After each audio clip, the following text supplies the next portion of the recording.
आप सबको जय मसीह की। प्रभु यीशु मसीह में बहुत बहुत मधुर नाम में आप सबको जय मसीह की। प्रभु हमको कहता है तुमको ये काम करना है तो हमें वो काम करना है, और अगर हम नहीं करते हैं उस काम को और हम उसके विपरीत भागते हैं, दूर भागते हैं, तो परमेश्वर कहता है कितनी दूर तुम भागोगे, तुम तो मेरे चुनी हुई कौम हो, तुम मेरे लोग हो, तुम्हारी मोहर मैंने अपनी मोहर तुम पर लगाई हुई है। परमेश्वर की बातों को सुनना चाहिए, उसकी धीमी वाणी को सुनना चाहिए, संसार और संसारिकता में ज्यादा लिप्त नहीं होना चाहिए, मनुष्य को खुश करने वाला नहीं बनना चाहिए। मनुष्य क्या सोचेंगे, लोग क्या सोचेंगे, ये सोच के हम बहुत से कामों को जो हम परमेश्वर के लिए करना चाहते हैं, लोक लाज की झिझक से हम नहीं कर पाते हैं, गवाहियां नहीं दे पाते हैं। इसीलिए हमको इन बातों से दूर रहना चाहिए। इसी के सिलसिले में मैं आपको अपने जीवन की एक छोटी सी गवाहियां देना चाहती हूँ, क्योंकि मेरे जीवन में तो बहुत सी गवाहियां हैं, लेकिन एक गवाही मैं आपको देना चाहती हूँ कि मैं एक मसीही परिवार में पैदा हुई और मसीही संगति में हमेशा हम रहे। मेरा परिवार बहुत ही प्रभु के भय को मानने वाला परिवार था। फिर मेरा विवाह हुआ। विवाह होने के बाद मैं बहुत सी ऐसी परिस्थितियों में फंस गई कि मैं प्रभु से दूर दूर दूर होती चली गई, और बहुत दूर, क्योंकि मेरे हस्बैंड गवर्नमेंट जॉब में थे और हम ज्यादातर ऐसी कॉलोनियों में रहते थे जहां नॉन क्रिश्चियन लोग रहते थे। उन्हीं के रंग में लिप्त हो गई, उन्हीं के सब कुछ उसमें वो करने लगी। लेकिन मैंने प्रभु को फिर भी नहीं छोड़ा। लेकिन धीरे धीरे धीरे धीरे फिर प्रभु ने मेरे को अपने लिए चुना, और बहुत सी मेरे जीवन में ऐसी परिस्थितियां आई, विपरीत परिस्थितियां आई। मेरे हस्बैंड की डेथ हो गई, फिर उसके बाद मेरे इन लॉज ने मेरे ऊपर केस कर दिया, और बहुत सी प्रॉब्लम मेरे जीवन में आई। बहुत से टाइम के कोर्ट केस में लड़ती रही। परमेश्वर ने मेरे को उस परिस्थितियों से बाहर निकाला।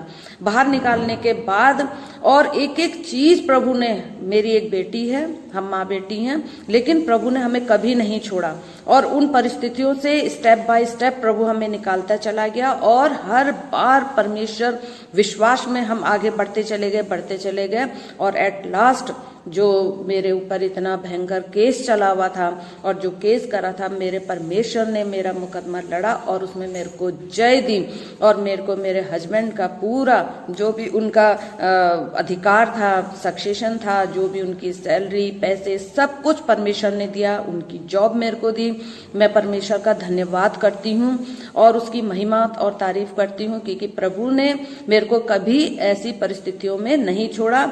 और उसका कारण ये था कि मैंने और हम माँ बेटी ने आंसुओं से घुटनों में प्रार्थना करके अपने एक एक पापों का अंगीकार करा, एक्सेप्ट करा, मुंह खोल के एक्सेप्ट करा। हाँ प्रभु, हमने ये गलतियां करी, ये गलतियां करी। जितनी याद आती गई उतनी गलतियों को बोलते गई, माफी मांगते गई, और परमेश्वर यहोवा ने अपने बड़े भुजबल से मेरे सारे पापों को माफ करा, और सारी विपरीत परिस्थितियां जो मेरे विरोध में थीं उन सबको मेरे फेवर में करके और एक अच्छा खुशनुमा हमारा जीवन कर दिया। मैं परमेश्वर यहोवा का बहुत बहुत धन्यवाद करती हूँ। और इस समय मैं अभी गवर्नमेंट जॉब में हूँ, जॉब करती हूँ।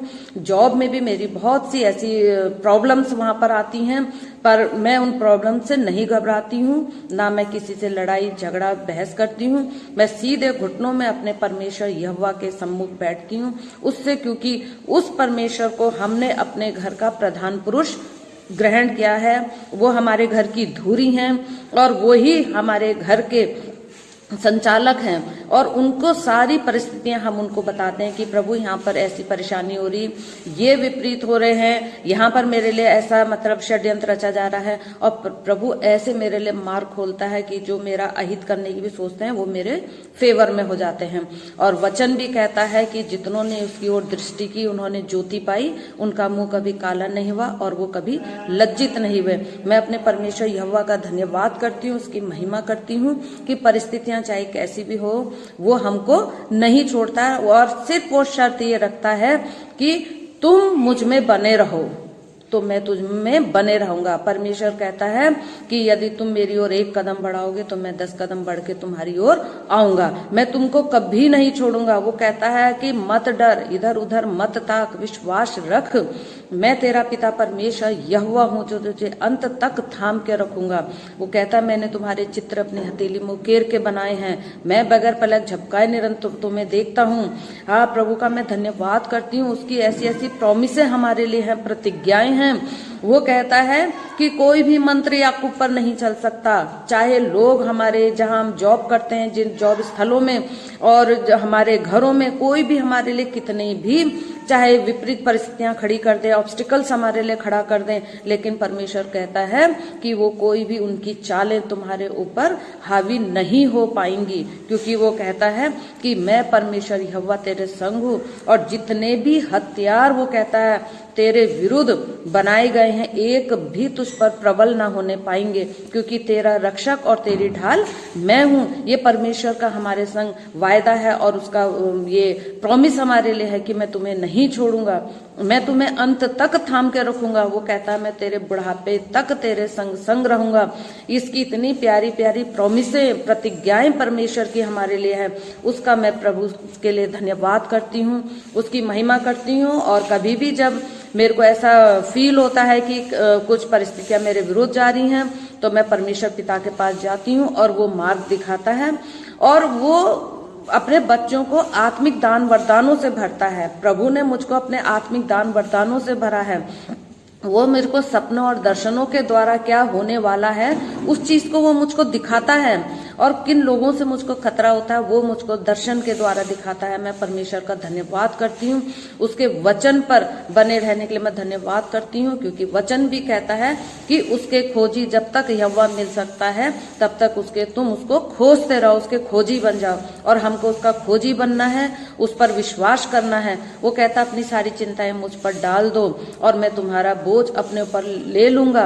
और उसने ले लिया, अब से नहीं, उसने उस कलवरी क्रूस पर हमारा सारा बोझ, हमारे सारे पाप, हमारे सारे दुष्कर्म और हमारी तमाम गरीबी, मलिनता, रोग, शोक, आंसू, सब कुछ उसने कलवरी क्रूस पर अपने ऊपर उठा लिया। उसने हाथ पैरों में कीले ठुकवा दी, उसने लहू का कतरा कतरा बहा दिया, उसने प्राण त्याग दिए। जहां हमको होना चाहा वहां वो हमारे लिए कुर्बान हो गया। और वो तीसरे दिन हम सब जानते हैं जीवित भी हो गया। मुर्दों में से प्रथम फल वो है। और हम विश्वास करते हैं, विशेषकर मैं तो पूर्ण विश्वास करती हूँ, जैसे मेरा प्रभु यीशु मसीह जीवित है, मैं भी प्रभु यीशु मसीह में जीवित हूँ। चाहे मैं इस लोक में हूँ चाहे उस लोक में, मुझे आशा है कि जब हम यहाँ से जाएंगे तो परमेश्वर के प्रतिज्ञा के अनुसार जो उसने यूहन्ना की पुस्तक में कहा है कि मैं तुम्हारे लिए घर तैयार करने जाता हूँ और जहाँ मैं रहूंगा वहां तुम भी रहोगे। अरे मेरा पूर्ण विश्वास है कि प्रभु जब हम यहाँ से जाएंगे उस मृत्यु की तराई में भी हम अकेले नहीं, वो हाथ पकड़ के लेके जाएगा। वो सुंदर घर जो परमेश्वर के हाथों का बनाया हुआ, हम उसमें निवास करेंगे। जहाँ जीवन की नदियां होंगी, तो मैं प्रभु का धन्यवाद करती हूँ उस सुंदर प्रॉमिसेस के लिए, उस सुंदर लैंड के लिए। आप इमेजिन करिए कि हम यहाँ यात्री हैं, जब हम यहाँ से जाएंगे तो कितने खुशनुमा शहर में, उस देश में हम रहेंगे जहाँ हमारा प्रभु, और उसकी ब्यूटी का तो वर्णन मनुष्य की बुद्धि नहीं कि उसकी खूबसूरती का वर्णन वो कर सके। मैं आप सबको इस सुंदर वचन के लिए और आप इस YouTube से मैं जुड़ी हूँ, इसके लिए मैं बहुत बहुत धन्यवाद देती हूँ। महान सामर्थ्य, अनुग्रहकारी, दयालु परमेश्वर, राजाओं के राजा, प्रभुओं के प्रभु, आपका लाखों करोड़ों बार धन्यवाद धन्यवाद धन्यवाद धन्यवाद करते हैं। धन्यवाद करते हैं पिता इस सुंदर समय के लिए, सुंदर संगति के लिए, सुंदर वचन के लिए प्रभु, और पवित्र आत्मा आपकी उपस्थिति के लिए हम धन्यवाद करते हैं, क्योंकि बिना आपकी उपस्थिति के हम कुछ भी नहीं कर सकते। पिता मैं धन्यवाद करती हूँ, आपकी महिमा करती हूँ, धन्यवाद करती हूँ प्रभु इस YouTube चैनल के लिए प्रभु, जो प्रभु आपकी बेटियों, आपके दासों के द्वारा चलाया जा रहा है, इसमें अपनी स्वर्गीय आशीष दीजिए। मैं धन्यवाद करती हूँ उन सब के लिए जो इस YouTube के थ्रू प्रभु वचन को सुनते हैं और जो शेयर करते हैं, उन उन सबको स्वर्ग से बड़ी बरकत और आशीष दीजिए प्रभु। और यही प्रार्थना करती हूँ प्रभु, ये कुनबा, ये प्रभु आपका परिवार और बढ़ता चले जाए मेरे परमेश्वर। आपके नाम की स्तुति और आपके नाम की महिमा होने पाए पिता। आप आशीष दीजिए प्रभु, जबकि ये समय बहुत ही कठिन समय चल रहा है पिता। हम जानते हैं वचन की एक एक बात सच हो रही है पिता परमेश्वर। पूरा वर्ल्ड प्रभु जी वो भयानक महामारी के ग्रसित है मेरे परमेश्वर प्रभु, लेकिन आप जानते हैं, आप चाहें प्रभु पलक झपकते इसका वैक्सीन बना सकते हैं प्रभु आप। लेकिन आप मनुष्यों को बार बार मौका दे रहे हैं कि अब मन फिराओ और मेरी ओर फिरो, पश्चाताप करो, मेरी ओर फिर जाओ। लेकिन पिता ऐसे समय में भी जैसे नूह के समय वो प्रभु चिल्लाता रह गया नूह कि पश्चाताप करो और परमेश्वर की ओर फिरो, लोग नहीं माने।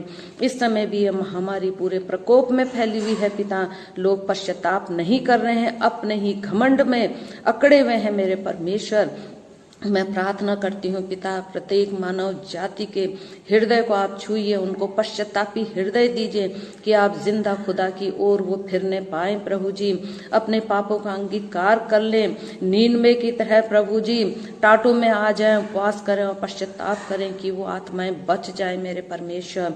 मैं प्रार्थना करती हूँ पिता, अपने देश भारतवर्ष के लिए भी प्रभु, इस देश पर भी आप अनुग्रह का हाथ रखिए पिता।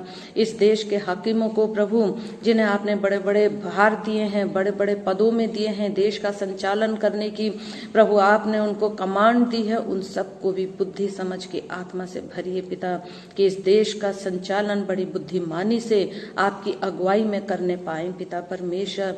पूरे वर्ल्ड के लिए प्रार्थना करती हूँ पिता, जहाँ कहीं भी प्रभु जी आतंकवाद है और लड़ाई झगड़ा है प्रभु जी, मार काट है प्रभु जी, और बाढ़ भूकंप प्राकृतिक आपदाएं आई हुई हैं प्रभु, महामारियों का प्रकोप फैला हुआ है, उन सब पर भी अनुग्रह कीजिए पिता, रहम कीजिए, अपने लोगों पर रहम कीजिए पिता परमेश्वर।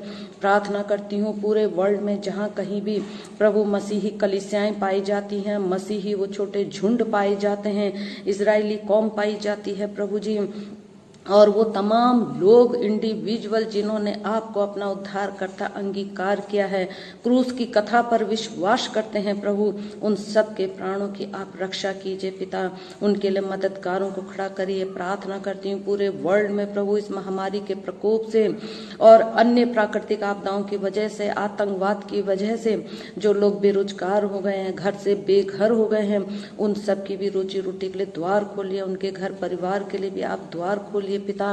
ऐसे कठिन समय में प्रभु जी प्रार्थना करती हूँ, एक एक जो बुजुर्ग हैं, अपाहिज हैं, अबोध बच्चे हैं, गर्भवती महिलाएं हैं प्रभु, उन पर रहम कीजिए पिता। आपका वचन कहता है उन दिनों के लिए हाय जब इस देश पर, इस दुनिया पर विपत्ति पड़ेगी, और गर्भवती महिलाओं के लिए हाय कि वो पीड़ा सहने के बाहर होगी पिता। आप रहम कीजिए, आप रहम दिल पिता हैं, अपना अनुग्रह का हाथ रखिए। और पूरे वर्ल्ड में प्रभु आपके दास दासियां, सेवक, प्रचारक जो आत्मा और सच्चाई से सेवा प्रचार करने में दुख मुसीबत उठा रहे हैं, उनकी सेवा प्रचार परिवारों में आशीष दीजिए पिता, बरकत दीजिए पिता परमेश्वर, और महामारियों से हर एक के प्राणों की रक्षा कीजिए पिता परमेश्वर। हर एक बुजुर्ग बच्चों सबको आशीष दीजिए पिता परमेश्वर, सबकी बुद्धि को खोलिए पिता परमेश्वर कि आप जिंदा खुदा की ओर वो फिरने पाए पिता, और सबको प्रार्थना का हृदय दीजिए, वचन की भूख और प्यास से भर दीजिए पिता, और प्रभु वचन पढ़ने की बेचैन करने वाली आत्मा डाल दीजिए कि जब तक वो वचन खोले ना उनको चैन ना मिले प्रभु, ऐसा उनके मनों को कर दीजिए पिता, वचन के खोजी बन जाएं पिता परमेश्वर। आपका वचन कहता है, आपने कहा अंत के दिनों में मैं अपना आत्मा तुम्हारे बेटे बेटियों पे, पोतों पे, जवानों पे और तुम्हारे कर्मचारियों पर उंडेलूंगा पिता परमेश्वर। अपना आत्मा बहुतायत से उंडेलिए मेरे प्रभु, और मानव जाति पर आप रहम कीजिए पिता, अनुग्रह कीजिए पिता। सारी आशीषों के लिए आपका धन्यवाद करते हुए, विशेष करके इस प्रार्थना सभा के लिए आपका धन्यवाद करते हुए, इस YouTube के माध्यम से आपने अपनी तुझ बेटी को जोड़ा, इसके लिए धन्यवाद करते हुए प्रार्थना उद्धार करता मसीह यीशु के नाम में मांगती हूँ, आमीन। परमेश्वर पिता आप सबको बहुत आशीष दे।